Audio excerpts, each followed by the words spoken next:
Call this planning commission meeting to order. Let's start with roll call. Commissioner Kushat, Here. Commissioner Pahana, Here. Commissioner Walker, Here. Vice Chair Garcia, Here. Chair Cure, Here. all present. Next, we are going to open public comment. Does anyone else have a comment card that hasn't? You have one more? Okay. Okay, open public comment. Start with David Rafiq.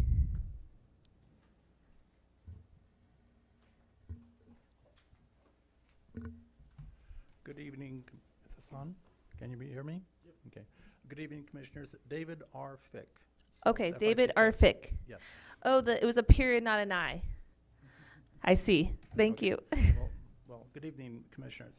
My name is David Fick, 40-year resident of Joshua Tree, and I'm also on the Josh Basin Water District Board, and I'm speaking as an individual, but on the board of the MBCA, Morongo Basin Conservation Association. I've had a lot of experience with solar projects for several reasons. One, I was also on the JT-MAC from 2006 to 2012, head of Land Use Committee. When that went through, the Cascade Solar project went through. That was about 2011. That's a 24 megawatt project on 150 acres. Take this figure down, 150 acres, 24 megawatts. I was there for 2006 to 2012. Then, in 2015, I was a litigant against the JT Solar project, which was 110 acres and 20 megawatts. Take that down. You can look this up. Cascade Solar is 24 megawatts. The JT Solar, which got defeated by me, and that was, well, me and several others, that was NextEra also. Oh, the history of the Cascade Solar is Axios, then Sun Edison, then NextEra. NextEra now has it. So if you look at the figures, 110 acres, 20 megawatts, and 150 acres at 24 megawatts, what's 187 acres of the Harmony project?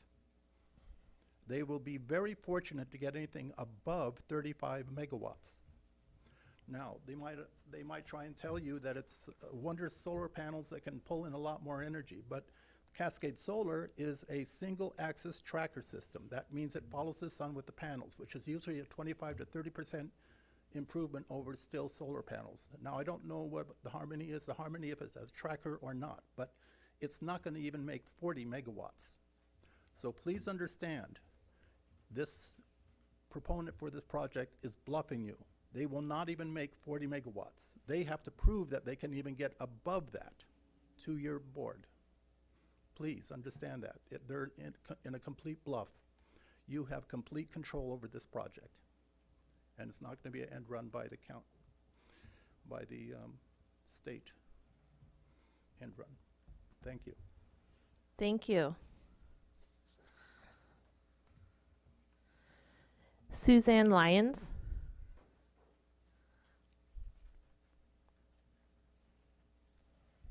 Hi, I'm Suzanne Lyons, here also to talk about the solar plant. And I'm aware of the issue of the 50 megawatts and how that really doesn't add up. I have a different way of calculating it based on the number of inverters and the power of each one. That's a rule of thumb, how you can find the generating capacity of a solar plant. And I get 38.25 megawatts, definitely not 50. And besides, why is that even important? That's important because we were told that we had to accept this project, or E-Group would go around, circumvent us, and deprive us of opportunity to negotiate maximum benefits for the city if we didn't start the process. But as you do critically examine it, it really is, I mean, I'd just like to see more verification. How in the world do they say it's 50 megawatts? It does, and besides that, AB 205 requires environmental review, and we have endangered desert tortoise out there. It's also a sloping landform, so that it would require mass grading, which would generate a lot of dust. And the plant is in city limits with neighbors close by. And the town, the 62 and Celia intersection is a mile and a half away. dust blowing out of the northwest would go into town. So for all of these reasons, AB 205 was really never a credible threat. It's always been our decision to act in the best interest of our community. And why would we really want this thing? What's in it for us? A $100,000 payment? Well, what about the potential administrative costs that could occur when there are problems with the plant? Is E-Group really going to be a long-term partner who's here to resolve issues when they come up? Solar plants are very complicated industrial, especially industrial scale. Very complex industrial operations, many moving parts. Things go wrong. Who is going to be there to address problems when they come up? I mean, we have not had much information about the nature of E-Group. If you look on their website, what you really find out is that they're an offshore financial investment firm. That is according to their website. Apparently they take pieces of energy projects and buy and sell, essentially. So all of this needs to be clarified if we're going to know what kind of partner we're getting involved with. Thank you. Peter Lang.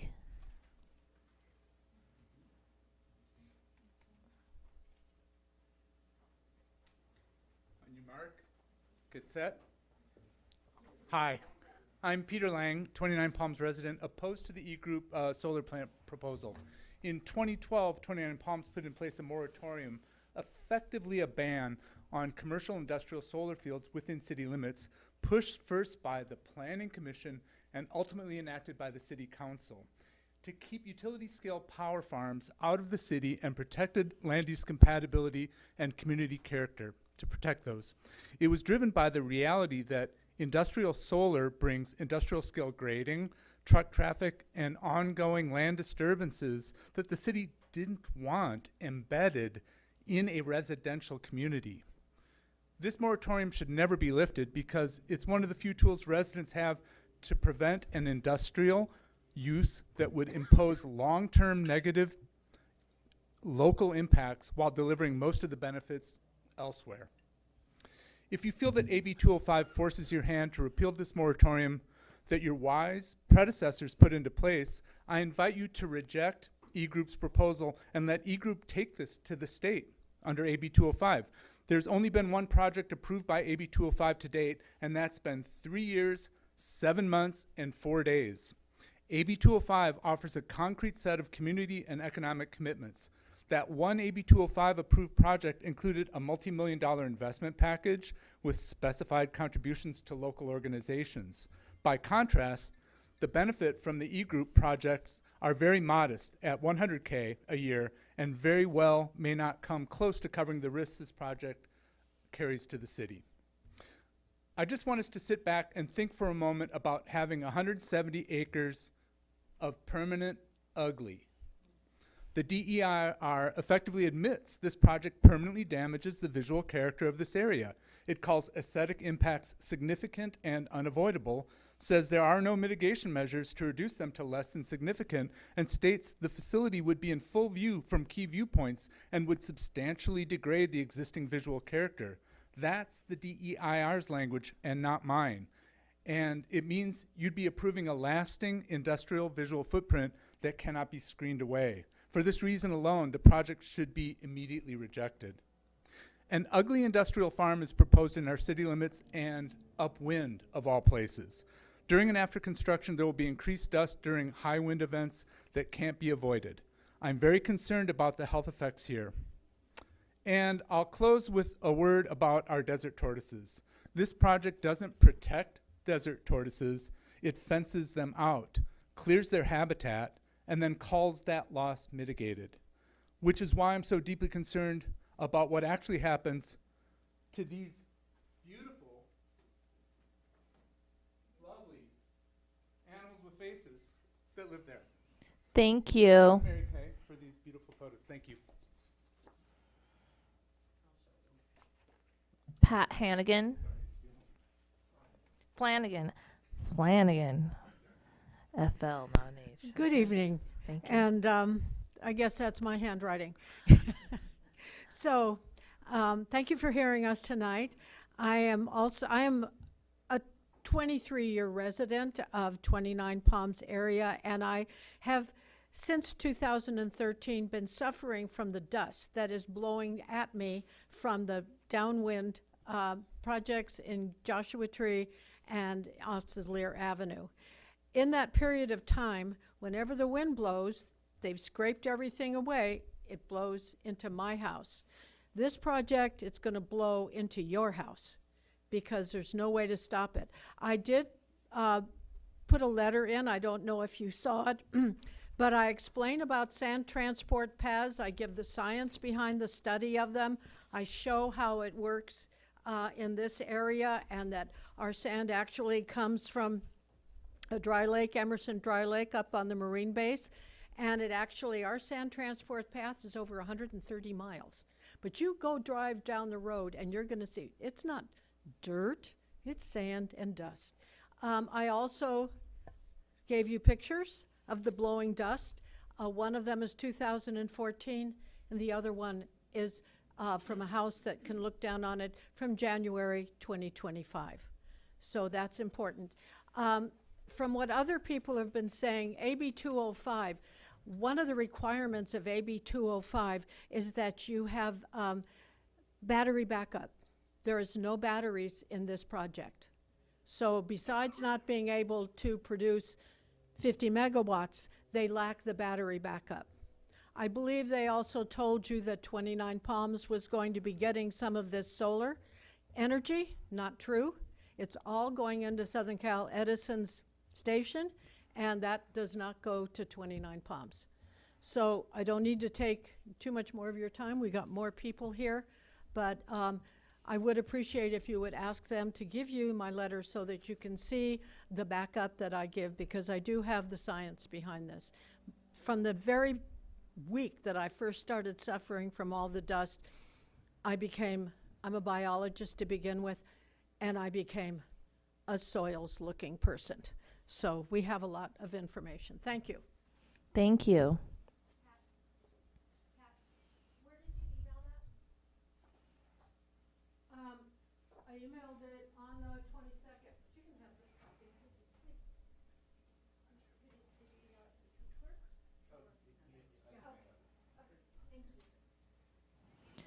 Jeffrey Johnson.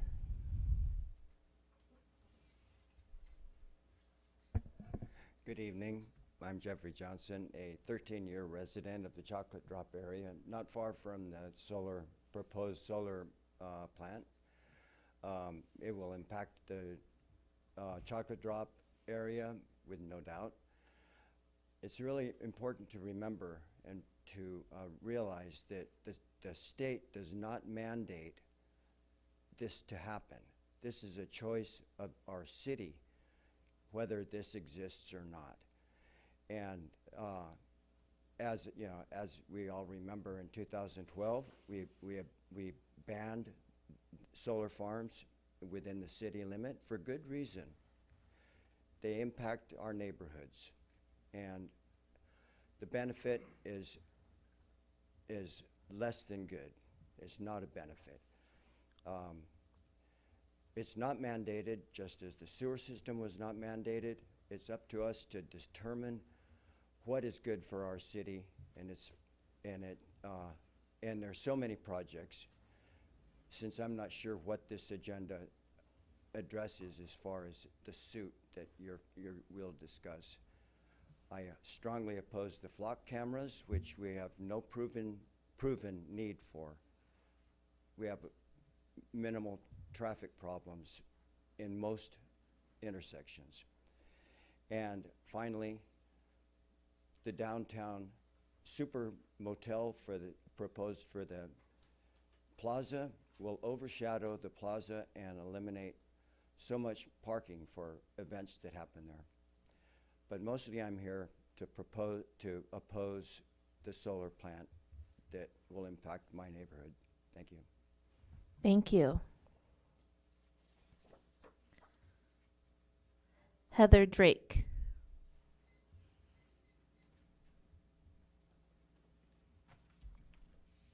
I came here, I don't know, maybe a couple months ago to talk about backyard flocks, and you guys were determining where they fall into the zoning situation.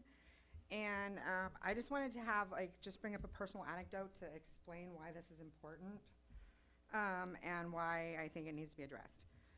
So I've lived in every single part of San Bernardino County. I've never lived anywhere else in my entire life, only San Bernardino County. But I've lived in every single part of it. Every single part of it that I've ever lived in, I was allowed to have backyard flock. I was allowed to have, in Big Bear, I could have 3 chickens. And I recently purchased a home here under the understanding that I would also be allowed to have about 3 chickens in my backyard, about 3 hens. Before I purchased the house, I tried to do my due diligence by looking this up to try to figure it out. And I have the Google search of what that came up with for me. And I wasn't able to find easily, immediately, anything about 29 Palms in general, or in specific, but it kept addressing me to the county, San Bernardino County. And so if you were to just try to do your due diligence, it would tell you that you could have 3 birds in your yard, okay? So I bought the house thinking I could have 3 birds in my yard. Then I come to find out that for some weird reason here in the city of 29 Palms, you have to have an acre or more to have 1 single bird, even just a female bird. In the San Bernardino County code, that's just for roosters. Okay, so I'm wondering if perhaps maybe there was just an error in the code that was written, you know, because it seems to make 0 sense to have an entire acre before you can have 1 single hen, whereas every single other place I've ever lived in San Bernardino County, in a normal sized backyard, you could have 2 to 3 hens.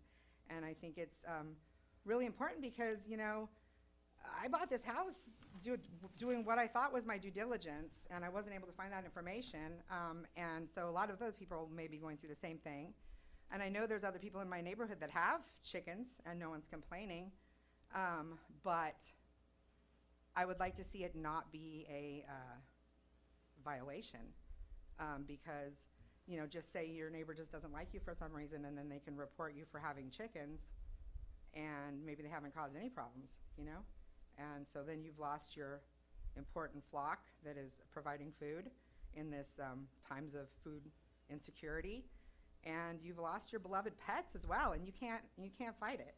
And so I really, really would ask that you guys please consider amending the zoning regulations to just follow what the San Bernardino County zoning regulations are about backyard flocks, because I think they're sane, especially in such a rural environment as ours. Thank you.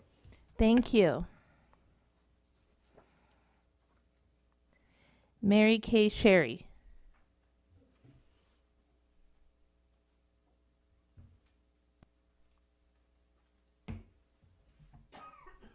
Good evening, Planning Commissioners. I'm Mary Kay Sherry, and I live in 29 Palms. I've been here about 40 years now. Unbelievable.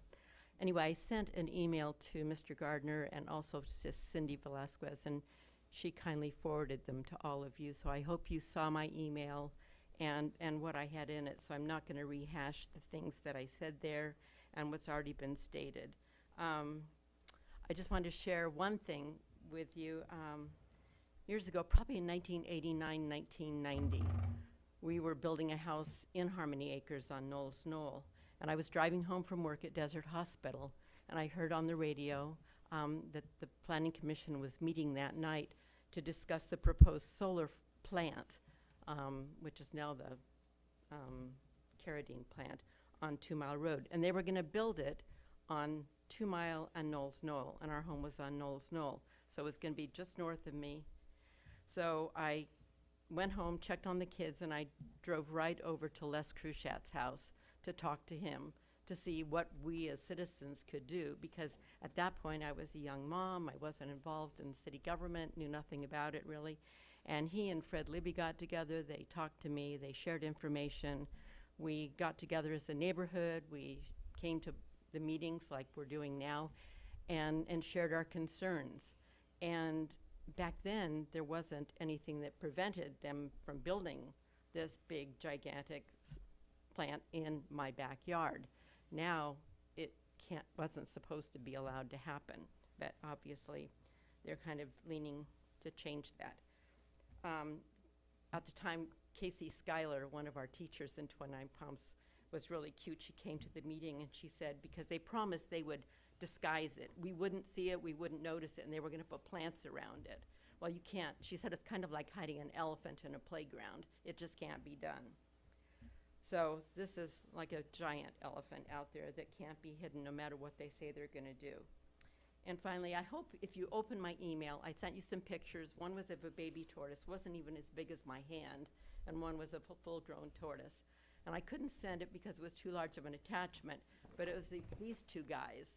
And these two guys were just sparring at one another. They were so cute. They were doing what tortoises do in this neighborhood.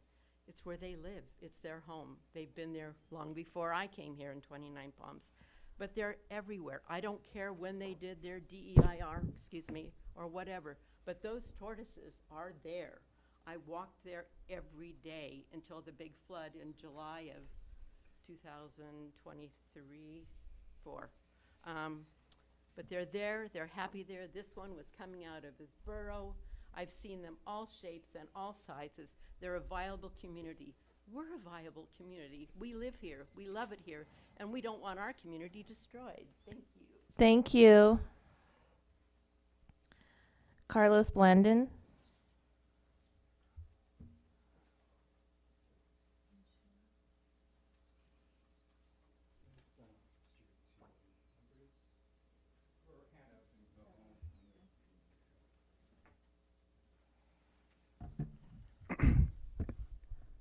Hi, my name is Carlos Blandon, resident here at specific plan number 4, basically downtown district.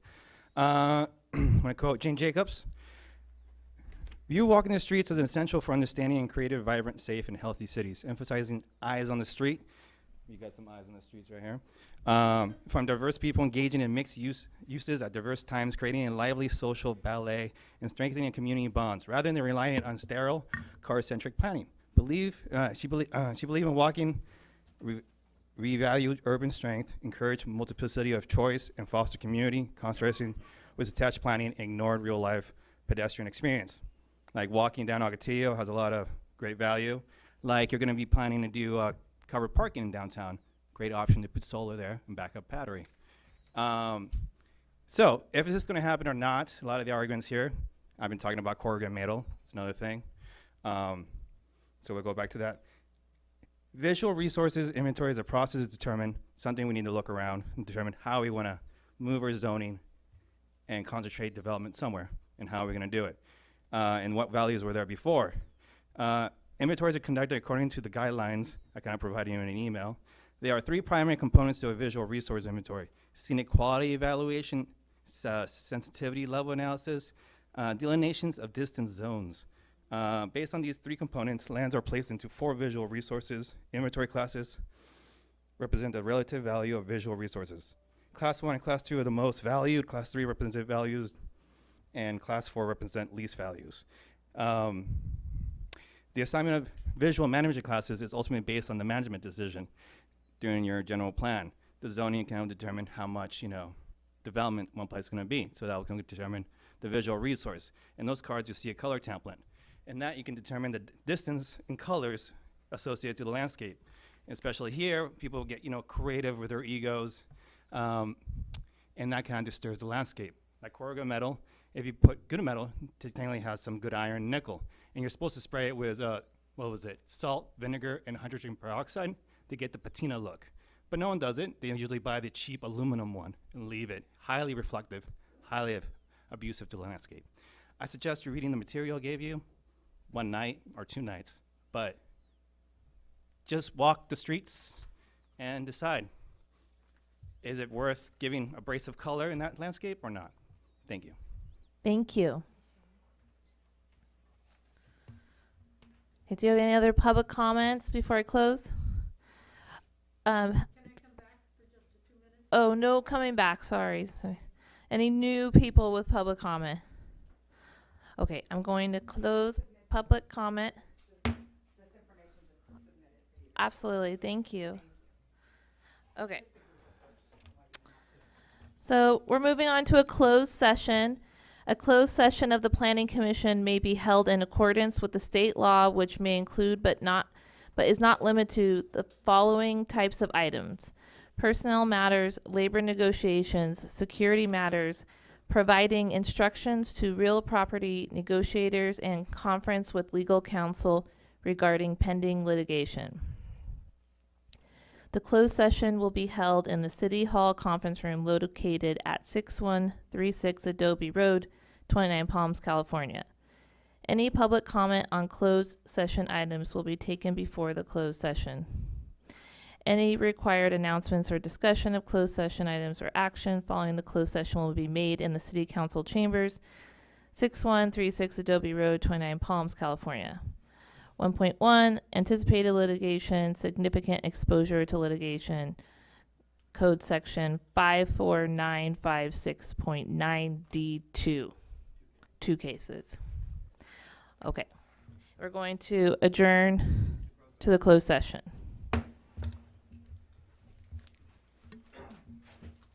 Shelley?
There were no reportable actions from our closed session. Meeting adjourned.